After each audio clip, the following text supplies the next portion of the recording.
Hello, beautiful souls. I was not expecting to come on and share anything today, as the last few days I've been doing a very intense personal growth course, which was amazing. But today it's meant to be like an integration day, really, for reflection. But however, more and more, I realise that when I get an urge, a pull, a feeling in my heart of this energy coming through that kind of wants to, it's like there's a message that comes with it, which I feel, and the energy comes through in a certain way. It feels a certain way. It feels different to as these energies do. It feels different to other energies, but it kind of comes through, and there's a message that wants to come through with it. And I've recently started to become more aware of this, and have intended that when I get these, I will, as quickly as I can, share the message that's coming through, because in that moment is where the energy is the most powerful, is the most strong, and can really be felt. So it'll be felt as the words are coming out as I'm speaking, because it's the energy that's coming through. So this message is I was thinking it's just going to be one-fold actually, but it's going to be twofold. And it's about how inside us, all of us, we have a greatness, the hero's journey, really, which we're all on. Whether we choose to, so I believe, so I feel, what's right in my truth and my journeys, we're all on a hero's journey, just whether we choose to, whether we're aware of it or not. Our soul is, the core part of us is the part that's attached to source, to source creator, as I like to use the term, but use whatever term is right for yourself. But we all have a greatness in us, and that greatness is felt when we're following our passion, when we're following our heart, when we're following that which we get the most excitement. And we all have, I believe that we all have that. There is, when we're young, before we've lost our innocence, our childhood innocence, we all have that sort of ability that only, sort of really young children and people really in touch with their inner child, or sort of artists or people that get into that flow state, that have that connection with, that you can just get lost in something for hours. Time just passes you by, and it brings you so much joy. Like, it makes your heart explode with how happy and how joyful it makes you. That's, for me, is my passion. When I feel an excitement in my stomach, in my heart, and a real strong urge to do something, to say something. I know it's because I have all those sensations. I know it's coming from the heart, and I feel that energy. And I've just finished watching a film. This is what sparked this. I've just finished watching a film about a group of young gentlemen that were the first of their demographic within a particular sport. This is obviously a long time ago, and this particular sport is considered more of a gentleman's sport, I suppose. And they were first of all shunned because they were the first, I say, of their demographic to get involved in the sport. And as these things go, it's the minority fighting the majority, in a sense, as a lot of these sort of films go. But apart from all that, they won the competition, this particular competition. It says at the end, it gives a little bit of information about the people, actually, the actual real characters that the film is based on, the film characters are based on. And they say about that their record was unbroken for the next 36 years in this particular sport. And they changed the course of that sport. They changed people that were thinking one way and had been living one way and behaving a certain way, just because it'd always been that way. So that's why the prejudice and stuff there, it'd always been that way. And they came along and completely changed that and made the sport something different. It opened up the sport to other demographics of people, and it hadn't had that before. I just realised how sparkly this topic, so apologies if it's a bit bright. But I always and this is where the twofold comes in, because I never used to be able to sort of cry or cry in front of people, and I have always been one of those people that cries at films. If I feel emotion, and I do, I can feel when I watch films like that. I can feel the emotion behind what the characters, the real life characters that the film is based on. And it just fills me with, overwhelms me, which is why I get emotional, because the tears are just a release. But it overwhelms me, and that's sort of how it comes out, with just the power and the strength it takes to be that person holding that space, and being that person changing people's perceptions of how life can be, and about how, so it's bringing people together. So I stumble over my words when I'm feeling this much emotion, this much energy. But what I really get from watching, and I've watched loads of films like this, they just, they give me hope in humanity, and they give me this sense of,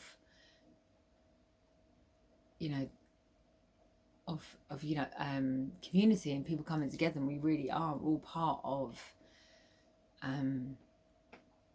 something that belongs to everyone, that is part of everyone, doesn't belong to everyone, but is part of everyone, and we are part of it.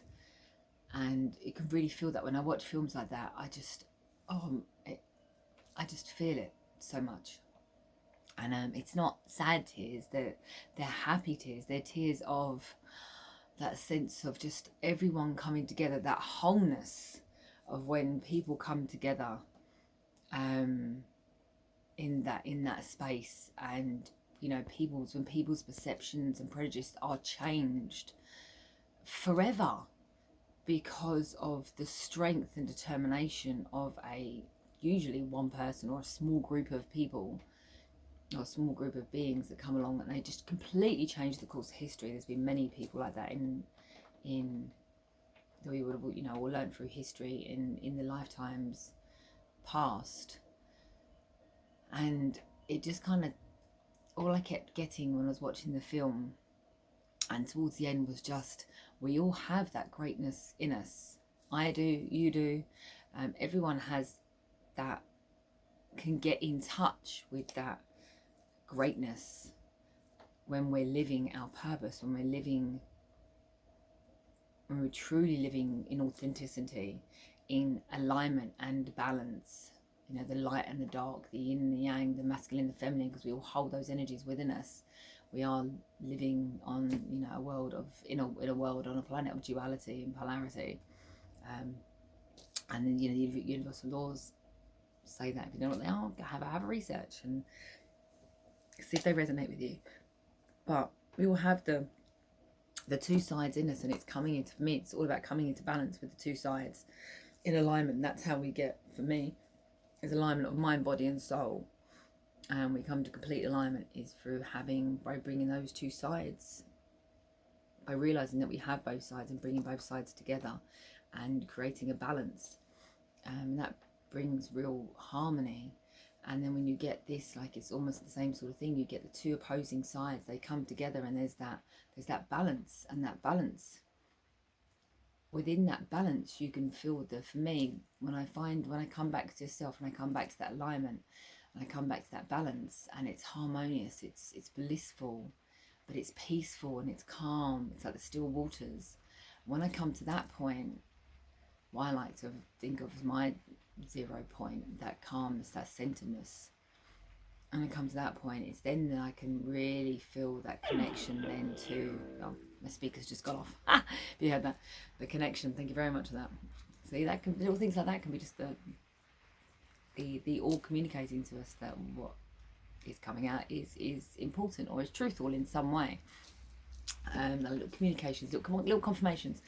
But coming to that what I like to think of, the 0 point, or that place of stillness, which comes from that alignment, is then where the energy of love can really be felt. So not only are these, when this kind of thing happens, these heroes are changing the course of history.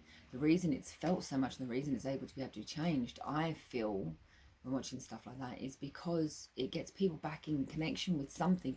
It sparks something in people. It's about planting seeds. It sparks something in the people. It changes them. You know, it changes their whole perspective of the world and the world they've been living in. And it kind of changes them and shows them there is another way. Shows them another way, which is connection and togetherness and wholeness and love, ultimately, because all of that is just love. It's just love. And so when we find that greatness, when we get back in touch with that greatness within us, and we start following that from a place of authenticity, we start following that heart, and it really is genuinely our authenticity and our heart, and we're going along that path. The reason it's so powerful and it can inspire so many others and empower others and uplift others is because it is love, and the energy of source, or the all, is love. It's love. It's just love. So I think it's one of the reasons I get so emotional about it, is because I feel that love. I can feel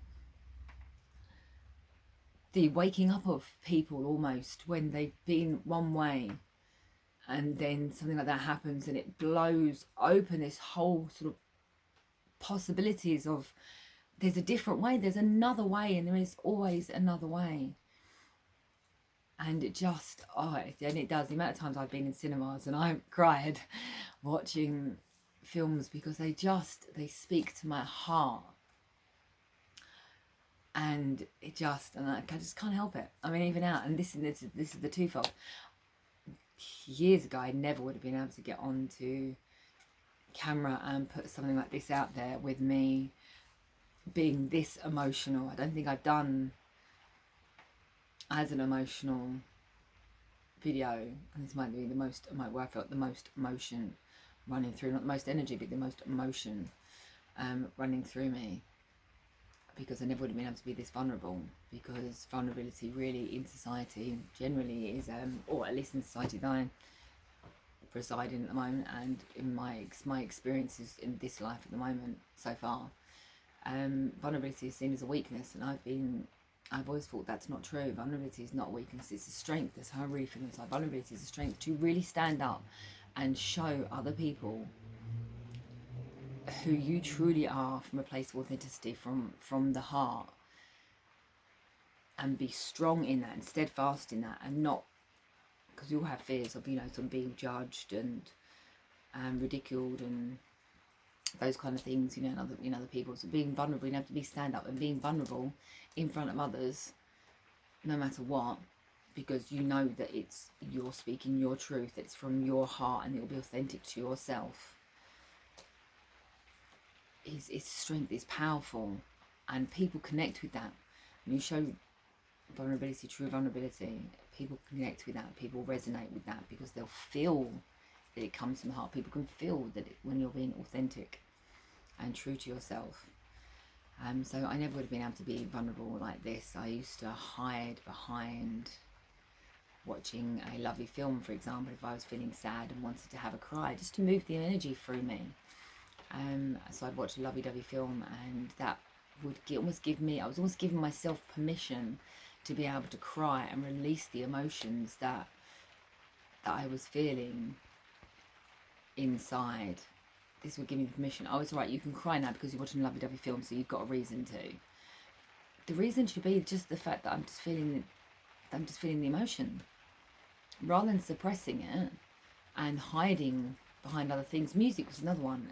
I stopped listening to music for quite a while, not completely, but because a lot of the stuff, there have been times in my life, especially in previous intimate relationships and partnerships with people, where music has always been a big thing. Music, and still is a big thing for me. Music, the same sort of films, when you resonate with whatever is being, the words that are being spoke, or the music that's being played, or the film and the words and stuff in the film, and the music in the film and things.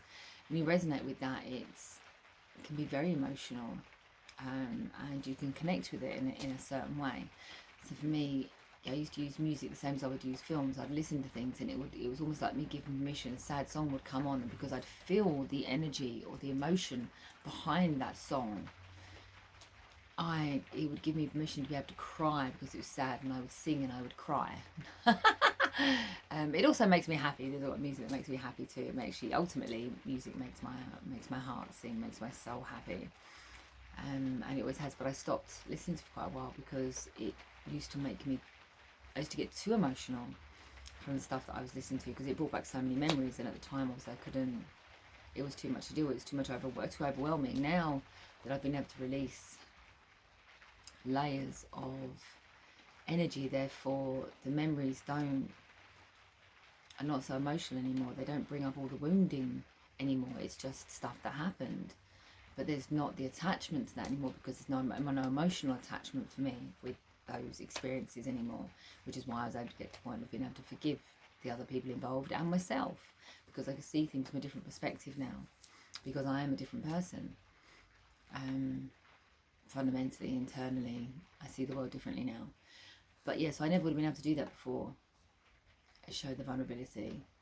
I'd like sort of cry in the cinema, especially if I was out with a boyfriend or a date, or someone seeing or something. We'd gone to the cinema and then there's a sad bit, and it can happen in any film. It doesn't have to be just a sad film, like an action film and somebody dies, or if there's like a love scene and there's real, you can feel the love, stuff like that, or just tears. Here they come.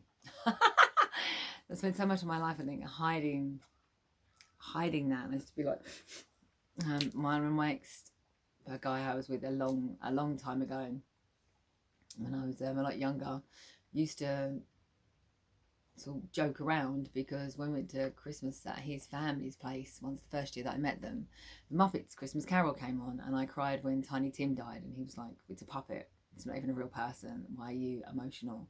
And I was just like, "Because it's sad. He's died." But we've got to, for me, it's so much better allowing the emotions to come through me, to be released, to feel that, to allow myself, to give myself permission to cry, because if something's sad and I'm feeling that, why am I not allowed to cry?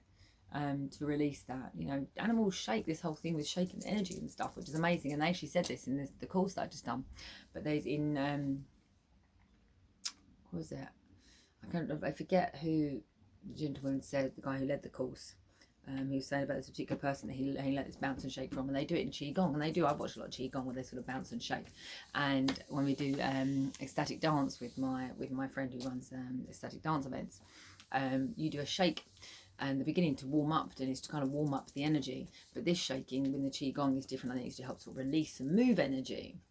But it's calm. With the ecstatic dance is more about building up the energy, so that you can, I believe, so you can release it during the actual dance. Whereas the Qigong is more about helping the energy. Again, I suppose it's switching, opening up energy centers and the energies we have running through our chakras and the meridian lines and stuff like that, I believe in Qigong. Although do more research on both of those things is just what the little tidbits of information that I've got. But yeah, so you're shaking sort of Qigong, and I've done Qigong before. I do the shake, and I feel the energy move through me. So it's very good. And animals do it. So they get into like a bit of a thing, they'll sort of shake the energy off, and that's it. It's gone. That's it. There's no holding on to it. There's no keeping it in or suppressing it, hiding from it. Excuse me. Which is where we then get into those addictive behaviours and the self-sabotaging patterns and the limiting, it's all a cycle. So you're hiding something down, it's going to come out in other ways. It never stays completely hidden or completely suppressed. You might think you've locked it in a box away in the darkest recesses of your mind, but those things that we're unwilling to face, the blind spots, and sometimes it could be a blind spot that we're completely unaware of, like I had for 25 years. Inconsequential, what's the word? Inconsensual. No, so unconsent. I don't think so basically I didn't consent to some experiences that I had within a domestic abusive relationship, and it wasn't domestic abuse that it wasn't consenting. There was sexual trauma within that relationship. And for 25 years I held on to that, and it was a blind spot because my younger self wasn't able to face what happened. It was too painful. It just completely shut it out of my whole mind. Well, that I thought I had, but obviously hadn't. Obviously it was obviously sitting in a part of my subconscious, buried in a box, far deep down. But it meant that for the next 25 years I'd walk around with a lot of shame and blame and guilt, and even there was anger, and resentment, all these sort of like, and fear as well, fear from really connecting with another partner, on sort of really deeper levels, and also give love in wrong places because I felt like I was unlovable and stuff like that, because there was a lot of shame attached to what happened. I didn't think I was going to be sharing this in this video. Quite a heavy subject.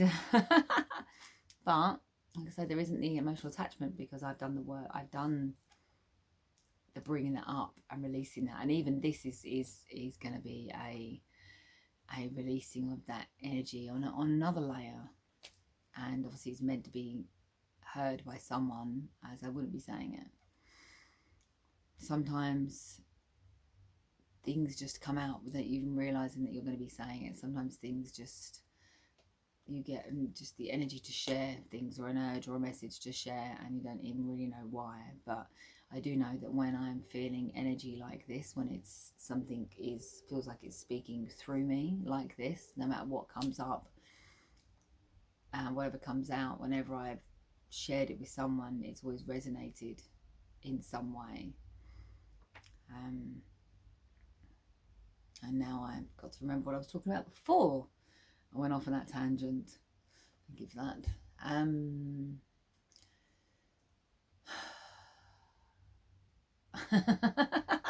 Oh, that was it. Yeah, and Tiny Tim, I think, was one of the last thing I remember actually before that part.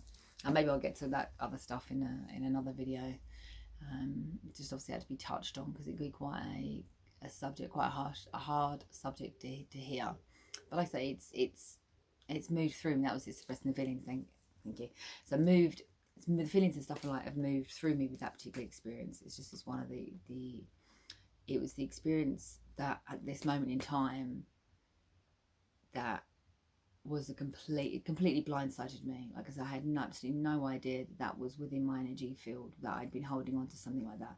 I didn't even call the experiences that I'd gone through in that relationship what I just knew, the words I just said, because as soon as you start to say sexual trauma, obviously people think, people, it's such an awful, it's such a difficult subject to tackle, and it did happen, but it happened. It's not your typical someone I didn't know, somebody I was in a relationship with, and yeah, it's a very challenging subject to talk about, so we won't go on that any further because there's a whole lot of other complexities. It's very complex. I can't even say that word. It's a very complex situation, difficult situation, challenging situation to speak about, and haven't quite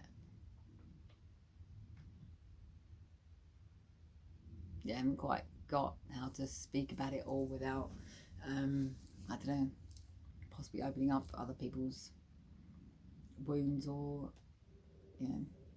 it just be shared, maybe shared for another time is kind of what I'm getting, shared for another time. Just touch on the subject, but yeah, that particularly, so that just for example for that experience, or what happened in that relationship, is something because it was so difficult for my younger self to deal with at the time, along with top of everything else I dealt with in that relationship, that just completely got buried. And like I said, I had no idea, of 25 years holding on to it, and then came to the realization through basically spirit, universe, whatever you want to call it, speaking to me as it does. It speaks to us all if we choose to, if we become aware of it. And I saw something, and it kind of kept popping up with kind of similar sort of situations, similar experiences, and all the theme, if you like, same sort of thing kept popping up, but it just kind of hit me. And then all other things, synchronicities and things started to fall into place. It just kind of, loads of things kind of made sense. It was like a one domino, right? Actually, ping. And then it was like a domino effect of all these other things that just kind of went, oh, right, okay, now that bang, bang, bang, bang, bang. And that's kind of how I found that I know that for me, it's like I feel it now, that it's true. It's actually, it is my intuition is right, what I'm thinking, what I'm feeling is correct, what the messages and that the communication that I'm getting, that myself is giving to me, with my heart, my higher mind, my soul, or else, you know, the other connections, is coming through, I know is actually true, is because it's kind of like, it just makes complete sense about a lot of things which I didn't realise didn't make sense before. But then after all that, after the realisation, came all these feelings of, like, say, the blame and the shame and guilt and anger and frustration and, you know, real sort of how did I even let myself go through that kind of thing when I was younger? All these other kind of questions and stuff kind of came up. So it brought up a lot of stuff.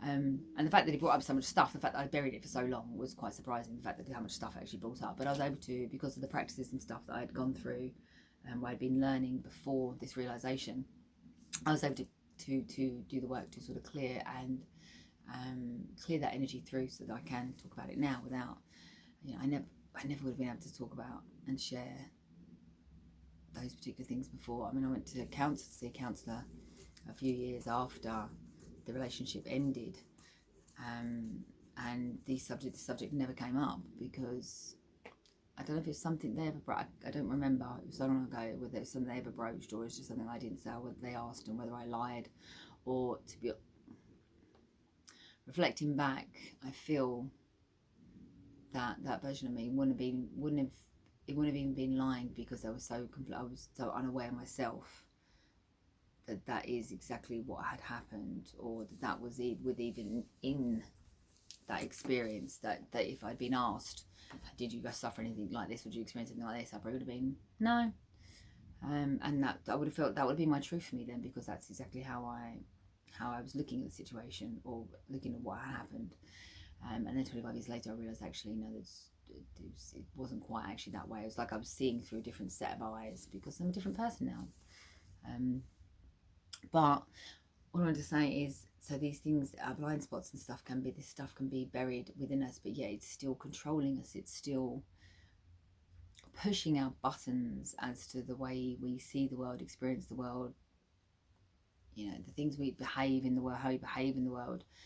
And it's not until we've been able to face those darker aspects, those shadow aspects, those stuff that it seems so fearful to face, that we've buried, to face those, that we can kind of come out the other side. The box has been opened, the energy can be released, and then we can embody and integrate and embody that part of us that we're really disconnected from, by burying that in a box, and by suppressing that emotion, by suppressing whatever the emotion, what's happened, etc., all that kind of stuff, by suppressing it and hiding from it for so long. We can bring that, you know, we can sort of release the wounding energy around that, and then we can bring the other part of us, in like shamanic terms, we say it's like a, you know, with something so painful, something to experience, then bits of souls can break off. Bits of our soul can break off because it becomes too painful, and it's almost a way of protecting oneself. So, you know, we can, I'm saying exactly what happened, but it feels like, for me, after that experience, after 25 years, when I'd done the work, you know, I'd done some stuff myself, I did feel more whole. I felt more me, because I was able to bring a part of something that happened to a younger version of me into the light, as it were, and kind of wipe off the stuff that had happened to this part of me, this younger version of me, shall we say, wipe it off. And then I was able to bring that younger part of me, that version of me, who I was, lovingly back into this version of me. So then I felt more whole, and I was able to then do the loving side of it. Not the other side wasn't loving, the other side was loving, all came from a place of love, but like dust all the dirt off, as it were. And then when that part of me was a bit clean, I was able to then bring it in, integrate and embody it, and just hold that space of love for myself, for the version, for the, you know, for who I was back then, and for what I'd gone through. And it's okay, you know, it's made me into who I am now. It's meant that, you know, if anything, it showed me how strong, how resilient my character is, how